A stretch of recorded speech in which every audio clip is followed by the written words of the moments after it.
The highlight of the President's SONA was nung sinabi na mahiya naman kayo, initiative, errata, for the boys SOP.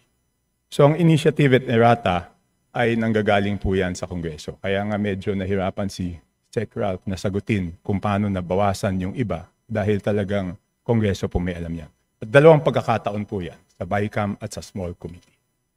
So I would like to ask the chair to furnish all of the members the signed report of the small committee for 2025. Bakit gumagalaw yung oras ko? Hindi naman kasama yung sagot.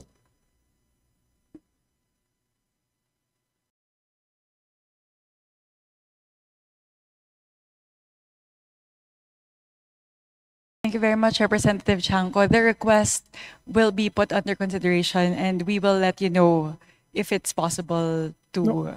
Madam Chair, why should it be put under consideration? This is of public record. This is in accordance with our rules. That all committee reports must be given to all members. And that shouldn't be taken against my time because you're telling me that, teka, balik natin yung oras ko kasi sinasabi nila that will be taken into consideration. It should not be taken into consideration. Madam Chair, allow me to read this, no? Declaration of Principles and Policies. Section number 2 of our rules. Public office is a public trust. The House of Representatives and every member thereof are accountable to the people at all times. I will not read the ending portion. Number 3, efficient and effective access to and dissemination of appropriate and accurate information are imperative in lawmaking. So why should it be taken into consideration, Madam Chair?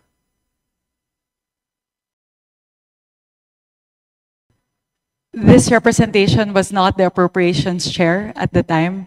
So the person who's covering the jurisdiction of that particular document, that is a document within the purview of the 19th Congress. Given that we've now crossed over to the 20th Congress, we would need to consider that request. Madam Chair, that's not acceptable. This is public records. Pareho pa naman yung COMSEC natin. At yan dapat linalagay sa archives. Do I have to read the rules again regarding archives of all documents? So may ang daming violation, Madam Chair.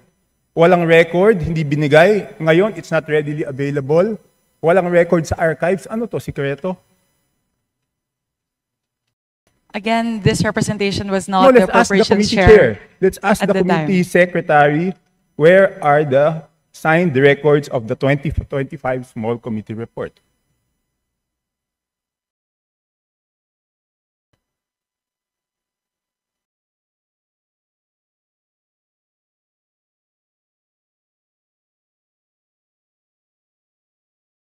Madam Chair, simple lang to. Kung electronic copy, dapat lahat may electronic copy.